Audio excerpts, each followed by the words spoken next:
G'day everyone, Gareth here from Organic Growing Melbourne. Some of you will know exactly what this is for, but those of you that don't, this is going to be my dragon fruit trellis. Alright, I'm going to show you how I made it. Alright, first things, you're going to need some tools. You're going to need a circular saw or a drop saw, doesn't matter. This is just easy because I can move it wherever I want. A square, tape measure, a clamp, not necessary but it helps, pencil, a drill, 2 if you're lazy like me, some screws. These are the ones I've used, 75mm. I'll show you what they look like. That's them. Alright.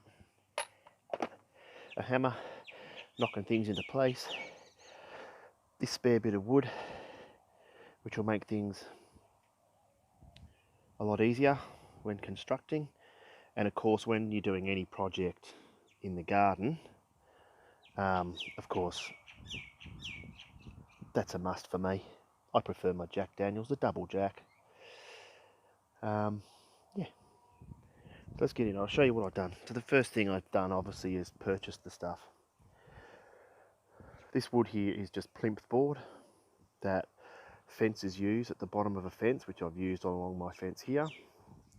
It's all along the bottom of the fence here. Plinth board.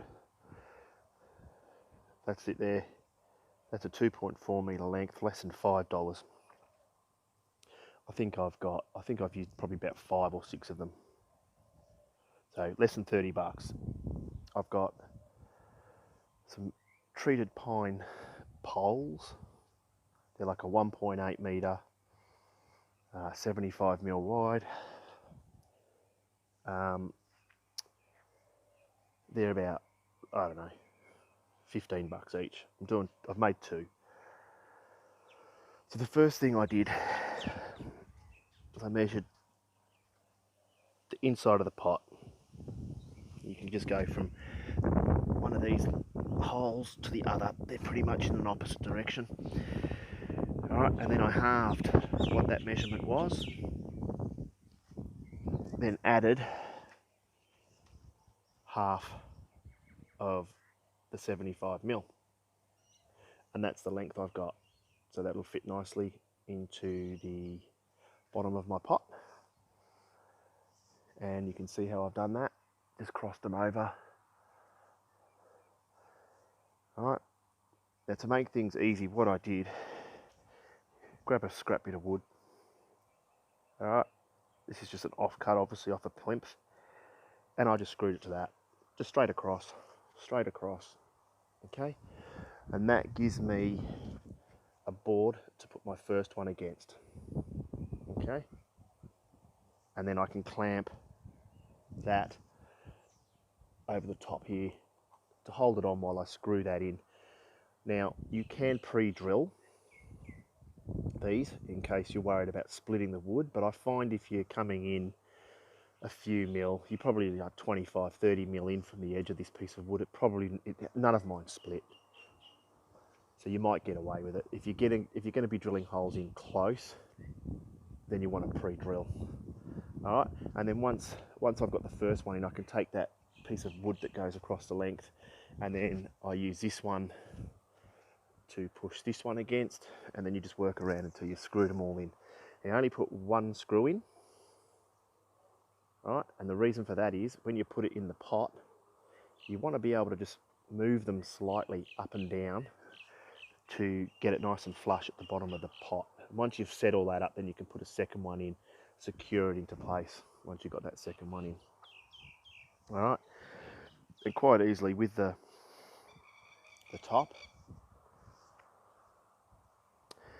made a square box. It doesn't have to be that big. In fact, I would recommend going smaller than that. The reason I didn't is because I had these, which were originally for my potatoes, but I can't get any soil because of restrictions, so I'm not worrying about stacking that up higher. And I was going to mulch all these, and I've changed my mind because the chickens are just going to flick it everywhere.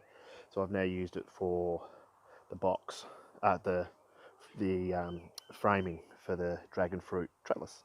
Okay, so you just make a box, whatever. You probably want to make it probably even just a little bit wider than the pot. All right, and this is a 85 litre pot, I believe. Yep, it's, where does it say? 85 litre pot. That's probably perfect size. And there's going to be 3 different varieties of dragon fruit in that one and 2 in this one. All right, but let's get back to this. So make a box, okay, and then quite simply, I measured halfway. I measured the length of this, split it in half, and then measured the width of this, which is the 75mm, and then from the centre mark went 37.5mm each side. All right, and that gives me the width of that. Doesn't matter if it's a little bit tighter because you'll be able to expand that open and actually force that in, which is what I did.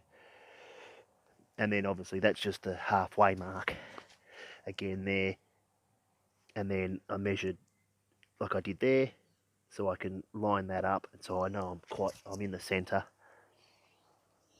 All right, and then got it all nice and level, and then 2 screws, that's it, on each side, and that is it. And then you're left with this. All right, as you can see, and again, once I fill this with potting mix, this will be supported in nicely because these plinth boards are nice and wide. And then when the dragon fruit develops all its roots, it's going to just hold it in there, and this will be quite sturdy then. And as you can see, that's pretty well centered, pretty well level. So I'm going to guess you could probably buy a pot for 20, say 20 bucks. So we're up to 35, 45 bucks. So let's say 50 bucks to make one of these dragon fruit trellises. Now you don't have to go this high either. I just happened to purchase the 1.8 metre length treated pine poles, but I would probably even come down to about 1.5 metres. Then you're not waiting as long for your dragon fruit to grow all the way up and then over the top, because that's essentially what's going to happen. Each variety will grow up through the top, and then once they start coming up through the top, you prune the top of them off to create the next shoot to come out this way, and then drag down, so you get this umbrella of dragon fruit. So that's how I made my dragon fruit trellis. Of course, this isn't the only way.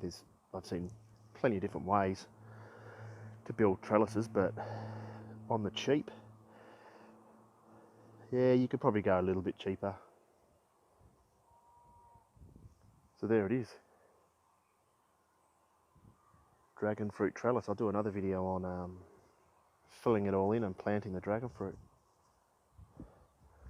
Alright, thanks for watching. Don't forget to like, subscribe and share. And we'll catch you next time. See you later.